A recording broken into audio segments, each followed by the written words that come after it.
जिस्म मेरा ये दास्ता है अमृतसर की उन तंग गलियों से निकलकर मुंबई के आलीशान महलों तक पहुंचने वाले एक ऐसे जादुई मगर कांटों भरे सफर की जिसे देख दुनिया दंग रह गई।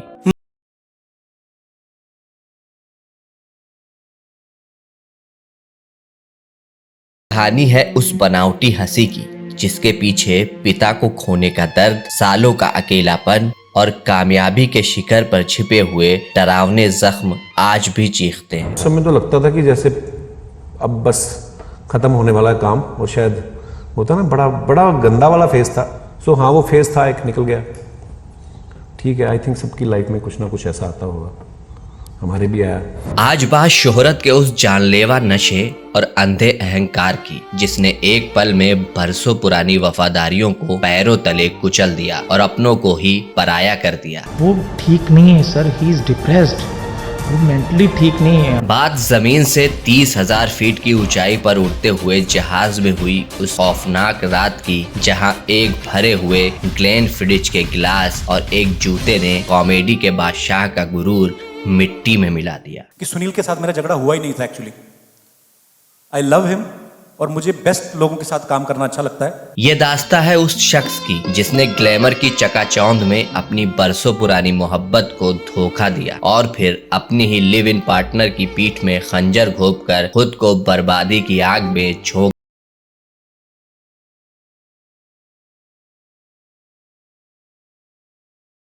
ये दास्ता है उस ऑन स्क्रीन बीवी सुमोना की जिसने अपमान के घूंट पीकर भी सालों साथ निभाया, पर जैसे ही बड़े प्लेटफॉर्म की बारी आई उसे बिना बताए गुमनामी के अंधेरे में ढकेल दिया गया। कपिल का हर सीजन में विद इन अ सीजन उसके पार्टनर्स या तो छोड़ के चले जाते हैं और दे गेट फायर्ड। उसका कोई एक पार्टनर टिकता नहीं है। लेकिन क्या आपको पता है कि कैमरों के सामने दिखने वाली वो नकली मुस्कान जिसका असली राज अब जिम की मेहनत में नहीं बल्कि महंगी कॉस्मेटिक सर्जरी और स्कैल्प पैच के बंद कमरों में कैद है। ये बहुत ही गुणी डॉक्टर्स हैं, इनकी जो टीम है, और बड़ा अच्छा ट्रीटमेंट करते हैं, बड़ी अच्छी टेक्नोलॉजी है। बात करोड़ों दिलों पर राज करने वाली उस कॉमेडी किंग कपिल शर्मा की, जिसकी चमकती दुनिया के पीछे का काला सच आज हम आपके सामने बेनकाब करने जा रहे हैं। मैं एक्चुअली अपसेट था और मेरी एक प्रॉब्लम है, मैं I am not a god, हर इंसान गलतियां करता है। आज की ये कहानी है शोहरत की, धोखे की और उस कड़वे सच की जिसे कैमरा कभी नहीं दिखाता। तो तैयार हो जाइए क्योंकि आज हम कपिल शर्मा की अनकही दास्ता की एक एक परत खोलने जा रहे हैं। एक वारी नहीं वार-वार लभदा। नमस्कार, आप सभी का स्वागत है बॉलीवुड नॉवेल के इस एपिसोड में। हर सफर में तू हम सफर चाहिए। अमृतसर की उन गलियों से निकलकर पूरी दुनिया के दिलों पर राज करने वाले कपिल शर्मा का शुरुआती सफर किसी इमोशनल बॉलीवुड फिल्म से कम नहीं है। आज जब इस लड़के को दुनिया शर्मा के नाम से जानती है, लेकिन इसकी असली पहचान कपिल पुंज से शुरू होती है। पहली दे नाल सी मैं अखियां लड़ाइयां, दूजी दे नाल वादे कसमां सी। 2 अप्रैल 1981 को पंजाब के अमृतसर में एक लोअर मिडिल क्लास परिवार में कपिल का जन्म हुआ। उनके पिता जितेंद्र कुमार पुंज पंजाब पुलिस में एक सख्त लेकिन ईमानदार हेड कांस्टेबल थे और माँ जनक रानी एक साधारण हाउसवाइफ थी। कपिल का परिवार अनुशासन और सादगी के बीच पला बढ़ा। घर में वर्दी का रोब तो था, लेकिन आर्थिक तंगी हमेशा साए की तरह साथ रहती थी। कपिल के एक बड़े भाई हैं अशोक कुमार पुंज और एक बहन पूजा। कपिल बचपन से ही थोड़े शरारती लेकिन बेहद मिलनसार स्वभाव के थे। उनका व्यवहार ऐसा था कि वो मोहल्ले के हर फंक्शन में अपनी बातों से रौनक लगा दिया करते थे। कपिल की शुरुआती पढ़ाई अमृतसर के हिंदू सभा सीनियर सेकेंडरी स्कूल से हुई। पढ़ाई में वो औसत थे, लेकिन उनका दिल किताबों से ज्यादा स्कूल के मंच पर लगता था। इसके बाद उन्होंने खालसा कॉलेज और फिर APJ college of fine art से अपनी उच्च शिक्षा पूरी की। अजीब इत्तेफाक देखिए, कपिल के पिता जो पुलिस में सख्त ड्यूटी में दिन रात लगे रहते थे, वो खुद एक बेहतरीन थिएटर आर्टिस्ट थे। ये एक ऐसा सच था जो कपिल को बहुत बाद में पता चला। उनके पिता अक्सर उन्हें स्कूल और कॉलेज के फंक्शन में गाने और एक्टिंग करने के लिए प्रोत्साहित करते थे। असल में कपिल अनजाने में अपने पिता के उन्हीं अधूरे सपनों को जी रहे थे जिन्हें जिम्मेदारियों के बोझ ने कभी पूरा नहीं होने दिया। साल 1997 में जब कपिल सिर्फ 16 साल के थे और अपने करियर के सपने बुनना शुरू ही किया था, तभी उनके परिवार पर दुखों का पहाड़ टूट पड़ा। उनके पिता को कैंसर डायग्नोस हुआ। क्राइम कि यार ये ऐसे कैसे हो गया, तो मैंने कहा डैडी को नहीं बताएंगे। तो हम भी कितने साल के होंगे उस समय, 19-20 साल का था मैं। अगले 7 साल उस परिवार के लिए किसी नर्क से कम नहीं थे। घर की सारी जमा पूंजी धीरे धीरे अस्पताल के बिलों में स्वाहा होने लगी। हालत ये हो गई थी कि कपिल जो अपनी पढ़ाई और सिंगिंग पर ध्यान देना चाहते थे, उन्हें अपनी स्कूल की पढ़ाई पूरी करते ही काम की तलाश में निकलना पड़ा। जरा सोचिए, वो लड़का जो कल तक गाने की धुनें गुनगुनाता था, आज वो अमृतसर की गलियों में एक पीसीओ पर बैठा था। उन्होंने अपनी जरूरतों को मारने के लिए कपड़े की दुकान और जनरल स्टोर में सेल्समैन जैसी छोटी मोटी नौकरियां की। मकसद सिर्फ एक था कि पिता का इलाज हो सके और घर का चूल्हा जलता रहे। दर्द की पराकाष्ठा तो तब हुई जब कपिल अपने पिता को अस्पताल के एक प्राइवेट रूम में शिफ्ट करना चाहते थे ताकि उन्हें थोड़ी राहत मिल सके, लेकिन जेब में इतने पैसे नहीं थे कि वो जनरल वार्ड से हटकर एक कमरा ले सके। यार यही हॉस्पिटल है सफदरजंग ना, जहाँ पापा लास्ट दिनों में थे। कपिल ने अपनी आंखों से अपने उस जाबाज पिता को, जो कभी पुलिस की वर्दी में दहाड़ते थे, बिस्तर पर तिल तिल कर मरते देखा। बहुत दर्द हो रहा है, बहुत दर्द हो रहा है पेट में, पेट में दर्द हो रहा है, मैं मर जाऊंगा, मर जाऊंगा। दर्द इतना भयानक था कि एक दिन कपिल के दिल से भगवान के लिए ये दुआ निकली कि हे ईश्वर, अब इन्हें अपने पास बुला ले, इनका ये दर्द अब सहा नहीं जाता। वो 5-6 दिन बड़े भयंकर थे। उस दिन मैंने शायद खुद ही भगवान को बोला कि भगवान या तो आप ले जाओ और या ये दर्द मत दो इतना। साल 2004 में आखिरकार उनके पिता ने दम तोड़ दिया। और दोस्तों, ये हकीकत रूह कपा देने वाली है कि जिस बेटे ने पूरी उम्र सबको हंसाने का बीड़ा उठाया, उसी बेटे के पास उस वक्त इतने पैसे भी नहीं थे कि वो अपने पिता का अंतिम संस्कार कर सके। कपिल ने अपने दोस्तों के सामने हाथ फैलाए, उनसे पैसे उधार लिए, तब जाकर अपने पिता की अंतिम विदाई की। He passed away in 2004। तो कभी कभी मैं सोचता हूँ यार भगवान मतलब 4-5 साल और दे देता है यार, पर वही है कि हम तो बड़ा कुछ सोचते हैं। कपिल अक्सर कहते थे कि उन्होंने अपने पिता को तिल तिल मरते देखा था और उस बेबसी ने ही उनके भीतर उस जिद को पैदा किया कि अब चाहे जो हो जाए, दुनिया में अपना नाम बनाकर ही दम लूंगा। यही वो दौर था जिसने कपिल पुंज को कपिल शर्मा बनाने की नींव रखी। पिता के जाने के बाद कपिल के कंधों पर पूरे घर की जिम्मेदारी आ गई थी। कॉलेज खत्म हुआ, लेकिन हाथ में कोई ढंग की नौकरी नहीं थी। अब शुरू हुआ करियर का वो दौर जहां एक एक पैसे के लिए कपिल को जद्दोजहद करनी पड़ी। उन्होंने एक पंजाबी बैंड में कोरस सिंगर के तौर पर काम करना शुरू किया। जानते हैं उनकी पहली कमाई कितनी थी? सिर्फ 300 रुपए। वो शादियों और छोटे मोटे इवेंट्स में पीछे खड़े होकर गाना गाया करते थे। टीवी या कॉमेडी करने से पहले मैंने बड़े छोटे छोटे जॉब किए। मुझे कोई बता रहा था जगरातों में भी आपने गाना गाया। जी, वो कोरस सिंगिंग होती है ना, मेन सिंगर के साथ पीछे। हाँ, मतलब काफी काम किए। यही उनकी मुलाकात हुई चंदन प्रभाकर से, जिन्हें आज आप चंदू चाय वाले के रूप में जानते हैं। चंदू, मेरे दोस्त, तू वापस आ गया? अरे जब फिर तो डाल यार। चंदू, ये दोनों बचपन के दोस्त थे और साथ में थिएटर किया करते थे। कपिल के पास म्यूजिक का सब्जेक्ट नहीं था, लेकिन उन्होंने थिएटर सिर्फ इसलिए ज्वाइन किया क्योंकि उन्हें लगा कि यहाँ एक्टिंग के साथ साथ गाने का भी मौका मिल जाएगा। कॉलेज में उनकी मिमिक्री और कॉमेडी इतनी मशहूर हुई कि उन्हें स्कॉलरशिप तक मिलने लगी। लेकिन असली मोड़ आया साल 2007 में। कपिल ने अमृतसर में the great Indian laughter challenge season 3 के लिए ऑडिशन दिया, लेकिन दोस्तों किस्मत ने यहाँ भी उनकी परीक्षा ली। उन्हें पहले ही राउंड में रिजेक्ट कर दिया गया। अमृतसर ऑडिशन लेने आए थे। तो वहां पे तो उन्होंने फटाफट बोलते ना 2 मिनट में सुनाओ कुछ, मैंने 2 मिनट में कुछ ना कुछ सुनाया, उन्होंने आधे मिनट में रिजेक्ट करके निकल गए है ना। मजेदार बात यह है कि उसी ऑडिशन में उनके दोस्त चंदन सेलेक्ट हो गए, लेकिन कपिल हार मानने वालों में से नहीं थे। उनके पास पैसे नहीं थे, लेकिन खुद पर यकीन अटूट था। उन्होंने हार नहीं मानी और दूसरे शहर दिल्ली जाकर फिर से ऑडिशन दिया। इस बार जजों ने उनकी प्रतिभा को पहचाना और उन्हें शो के लिए चुन लिया गया। तब पता चला दिल्ली में फिर ऑडिशन है। दिल्ली में कोई और बंदा आया हुआ था ऑडिशन लेने। मैं फिर ट्राई किया दिल्ली में जब किया तो फिर मेरा सिलेक्शन हो गया। मुंबई की चकाचौंध के बीच अमृतसर का ये लड़का अपनी कॉमेडी से सबको हैरान करने लगा। उनकी कॉमेडी में वो अमृतसरी तड़का था जो दर्शकों को अपना दीवाना बना गया। सबसे पहले तो मेरा सभी को प्रणाम और सभी ऑडियंस जितने बैठे हुए हैं, क्योंकि मेरे लिए सभी बहुत पूजनीय है। आप लोगों की वजह से हम लोग हैं।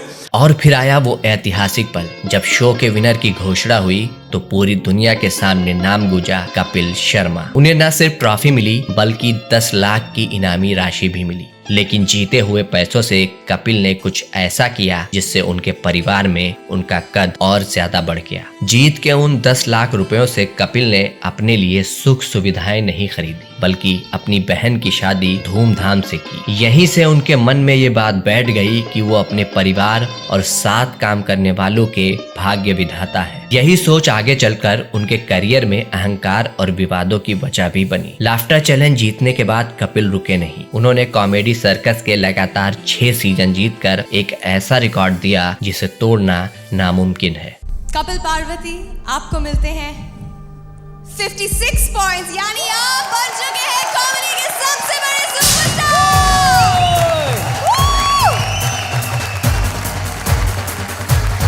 पिता के जाने के बाद जिस जिद ने कपिल को लाफ्टर का बादशाह बनाया, उसी जिद ने उन्हें अपना खुद का साम्राज्य खड़ा करने के लिए उकसाया। 2013 में comedy nights with Kapil launch हुआ और रातों रात इसने इतिहास रच दिया। छोड़ यार, तू तो मुझे भूल ही गया था यार। आपको कोई कैसे भूल सकता है? प्रधानमंत्री से ज्यादा तो आप न्यूज में रहते हैं। हालांकि इसकी शुरुआत इतनी आसान नहीं थी। कोई भी बड़ा स्टार एक नए कॉमेडियन के शो पर आने को तैयार नहीं था। तब कपिल ने धर्मेंद्र पाजी को फोन किया और उन्होंने बड़े दिल के साथ हाँ कह दी। किस सेलेब को बुलाया और कोई भी नहीं आने को उस समय तैयार था। और तो फिर मुझे लगा कि यार एक बार धर्म पाजी के पास चलते। तो मैंने उनसे वक्त लिया और मिलने गए। उन्होंने कुछ नहीं पूछा क्या है शो। मैंने कहा पाजी मैं बना रहा हूँ पहली बार और मैं चाहता हूँ कि आप हमारे गेस्ट आए। I remember her name Poonam शायद। उनको बोला कि ये मेरा बेटा है और इसको डेट निकाल के दो। इसके बाद तो जैसे बाढ़ आ गई। जो स्टार्स पहले कतराते थे अब वो कपिल के शो पर आने के लिए हफ्तों इंतजार करने लगे। बाबा जी का ठुल्लू जैसे डायलॉग गली गली में गूंजने लगे। कपिल अब सिर्फ एक कॉमेडियन नहीं बल्कि एक ब्रांड बन चुके थे। लेकिन जैसे ही सफलता का सूरज चढ़ा, परछाइयां भी लंबी होने लगी। इंडस्ट्री में ये कानाफूसी तेज हो गई कि जिसे दुनिया कपिल का ओरिजिनल स्टाइल कह रही है, वो दरअसल British show the Kumar set number 42 का एक सस्ता देसी वर्जन है। वही परिवार का ढांचा, वही दादी का दखल देना और वही मेहमानों की खिंचाई, सब कुछ उधार का था। यहाँ तक कि स्टैंड अप की दुनिया के उभरते सितारे अभिजीत गांगुली ने जब उन पर खुलेआम जोक्स चोरी करने का आरोप लगाया तो ये साफ हो गया कि इस बादशाहत की दीवारें क्रिएटिव चोरी के सीमेंट से बनी है। मानेगा नहीं बंदा। मैं चतुर साहब से शिकायत करता हूँ। मैं चतुर हेलो हाँ जी चतुर साहब, हाँ जी मैं राजेश रोड़ा, हाँ जी फोन उठाइए। हाँ जी। जब कपिल अपने शो का ढांचा तैयार कर रहे थे तब उन्होंने सबसे पहले सुमोना चक्रवर्ती को याद किया था। सुमोना ने 10 साल तक कपिल के हर भद्दे मजाक, उनके रंग भेदी तंज और बतख जैसे होंठ वाले कमेंट्स को सिर्फ इसलिए सहा क्योंकि वो उस टीम को अपना परिवार मानती थी। कसम से होंठ अलग ही दिख रहे हैं मुंह से। ये टोपी पहनी जादू कबूतर निकाल के दिखा उनको मेहमान आए।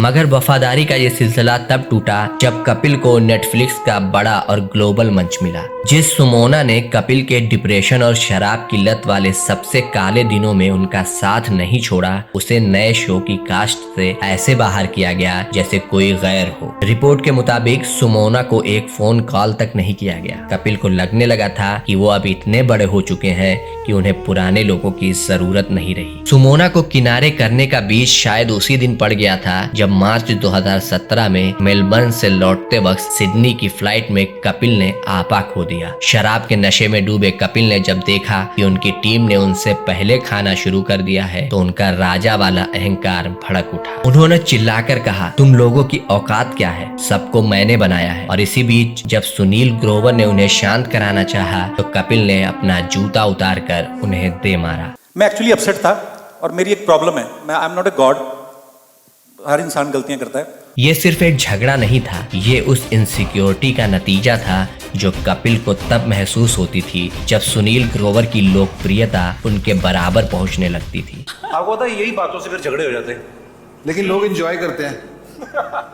बाहर में खड़ा हुआ था, एक आदमी आया मेरे पास, कहता आपकी लड़ाई का सीजन 2 कब आ रहा है? कौन पूछ रहा था ये बात? ये पापाराजी। इस एक जूते ने न सिर्फ सुनील को बल्कि कपिल के सुनहरे दौर को भी जमीन पर ला पटका। फ्लाइट कार्ड ने सिर्फ सुनील ग्रोवर को ही शो से दूर नहीं किया बल्कि कपिल के अंदर के उस कलाकार को भी तोड़ दिया जिसे अपनी टीम पर सबसे ज्यादा गुमान था। तो सुनील के साथ मेरा कभी झगड़ा हुआ ही नहीं, चीजें ऐसी कुछ हो गई, मैं इतना इरिटेट हो गया था। जब सुनील, अलियसगर और चंदन प्रभाकर ने एक साथ शो छोड़ा तो कपिल को पहली बार उस अकेलेपन का एहसास हुआ जो शोहरत के साथ मुफ्त आता है। उस समय कपिल ने अपने करियर की सारी जमा पूंजी और साख अपनी फिल्म फिरंगी पर लगा दी थी। उन्हें उम्मीद थी कि वो सिर्फ एक कॉमेडियन नहीं बल्कि एक बड़े फिल्म स्टार के रूप में उभरेंगे। उसका नाम था मंगा।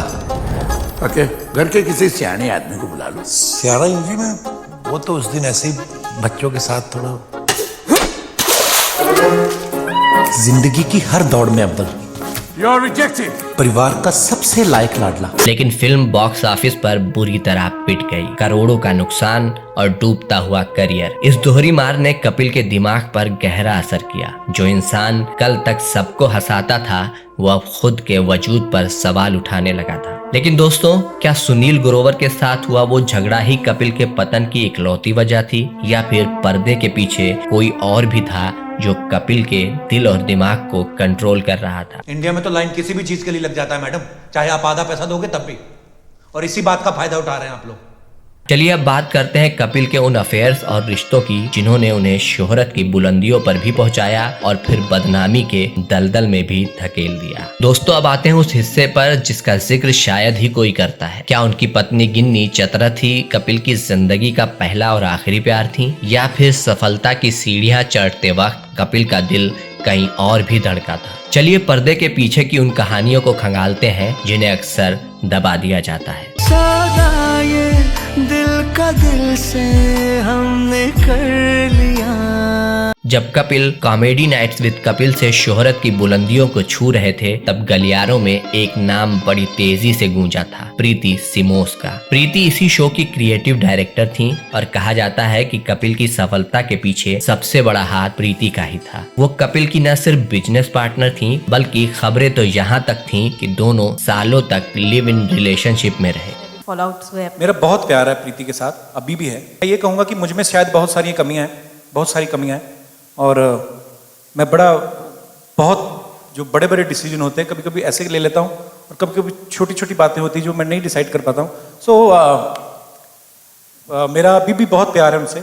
मीडिया रिपोर्ट्स की माने तो कपिल के हर फैसले में प्रीति की रजामंदी शामिल होती थी। लेकिन फिर आया वो ब्लैक फ्राइडे जिसने इस रिश्ते को नफरत में बदल दिया। अफवाहें तो ये भी हैं कि कपिल और प्रीति का रिश्ता टूटने की वजह भी वही शराब और ईगो था। जब कपिल का सुनील ग्रोवर से झगड़ा हुआ तो प्रीति ने सुनील का साथ दिया, जिससे कपिल को लगा कि उनके सबसे करीबी इंसान ने उन्हें धोखा दिया है। प्रीति सिमोस है, इस शो की डायरेक्टर है, खड़े होकर दिखाइए। ये इन्होंने जीना खराब कर रखा है हमारा। इसके बाद कपिल ने प्रीति की बहन नीति सिमोस पर कई गंभीर आरोप लगाए और मामला पुलिस स्टेशन तक पहुंच गया। प्यार का ये सिलसिला लीगल लड़ाई में बदल गया जिसने कपिल को पूरी तरह तोड़कर रख दिया। लेकिन बात यहीं खत्म नहीं होती। ग्लैमर की दुनिया में कपिल का नाम उनकी को स्टार्स के साथ भी जोड़ा गया। शो के दौरान उनकी और सोमोना चक्रवर्ती जो उनकी पत्नी का रोल करती थीं, उनकी केमिस्ट्री को लेकर भी कई बार चटपटी खबरें उड़ी। हालांकि दोनों ने हमेशा इसे सिर्फ दोस्ती का नाम दिया। कह दो कि जब मैं तुम्हारी आंखों में देखता हूँ तुम्हें कुछ नहीं होता है। और दोस्तों सबसे बड़ा सवाल तो ये है कि जब ये सब चल रहा था तब गिन्नी चतरथ कहाँ थी। हकीकत यह है कि गिन्नी सालों से अमृतसर में कपिल का इंतजार कर रही थी। जब मुंबई के ग्लैमर में कपिल भटक गए थे तब भी गिन्नी ने एक शब्द नहीं कहा। जब प्रीति सिमोस के साथ विवाद के बाद कपिल डिप्रेशन में थे और अकेले पड़ गए थे तब गिन्नी ने अपनी चुप्पी तोड़ी और दोबारा उनकी लाइफ में एंट्री ली। ये किसी फिल्मी क्लाइमैक्स से कम नहीं है कि कैसे एक सुपरस्टार अपनी पुरानी मोहब्बत को भूलकर चकाचौंध में खो गया और फिर उसी पुरानी मोहब्बत ने उसे फिर से जिंदा किया। उसके लिए बहुत सम्मान है, प्यार है। वो इसलिए है क्योंकि उसने जब आपको पसंद करे कोई, उस समय की जब आप सड़कों पे घूम ही रहे हो, कोई अता पता नहीं है, तो उस इंसान का तो फिर खास जगह होती है।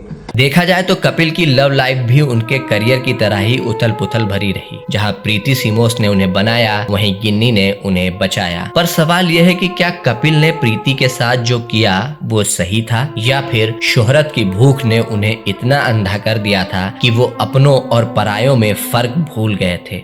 सर पता नहीं कोई खूबसूरत हीरोइन आती ना, मैं करता नहीं, मेरे से हो जाता है। जब इंसान अपनी गलतियों का सामना नहीं कर पाता तो वो नशे का सहारा लेता है। कपिल दिन रात शराब में डूबे रहने लगे। हालत यहाँ तक पहुँच गई कि वो ऑफिस में भी शराब की बोतल साथ रखते थे। तब तो रात पी रहे थे आप, ठीक है, फिर एक फेस आ गया कि जब दिन में भी शुरू हो गए, तो जब पी रहे थे तो तब आप कॉन्फिडेंट रहते हो कि यार सब सही है, फिर सब उतरती थी, फिर लगता था। तो वो मेरी से जो गलती हुई कि ऑब्वियसली जो आदमी डिप्रेशन से जूझ रहा होता है उसको नहीं पता होता कि आप क्या, ये तो सामने वाले को पता चलता है। इसी नशे के आलम में उन्होंने प्रधानमंत्री मोदी को रात के सन्नाटे में ट्वीट कर दिया और एक पत्रकार को फोन पर गालियों से भरी धमकियां दी। लालवानी, अगर तू मुझे मिल गया ना, तू इतना घटिया आदमी है, तेरी दूंगा मैं।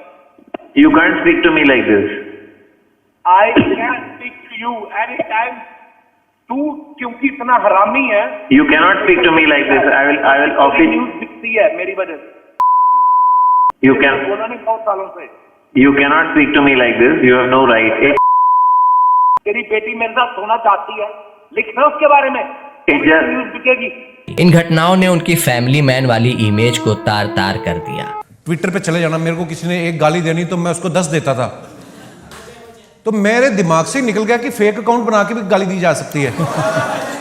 तो मैं अपने ब्लू टिक वाले से लगा रहा। डिप्रेशन का सबसे बुरा दौर वो था जब कपिल शूट पर तो आते लेकिन वैनिटी वैन से बाहर निकलने की हिम्मत नहीं जुटा पाते थे। शाहरुख खान, अजय देवगन और अमिताभ बच्चन जैसे दिग्गज सितारे सेट पर इंतजार करते रहते और कपिल अंदर पैनिक अटैक से जूझ रहे होते थे। उन्हें लगने लगा था कि अब कोई उन्हें पसंद नहीं करता। वो घंटों अंधेरे कमरे में अकेले बैठे रहते। 1 लाख लोगों के सामने खड़ा होकर बोल लेता हूँ, लेकिन उस समय ये अवस्था थी सर कि 4 लोगों के सामने नहीं मैं जा पाता था।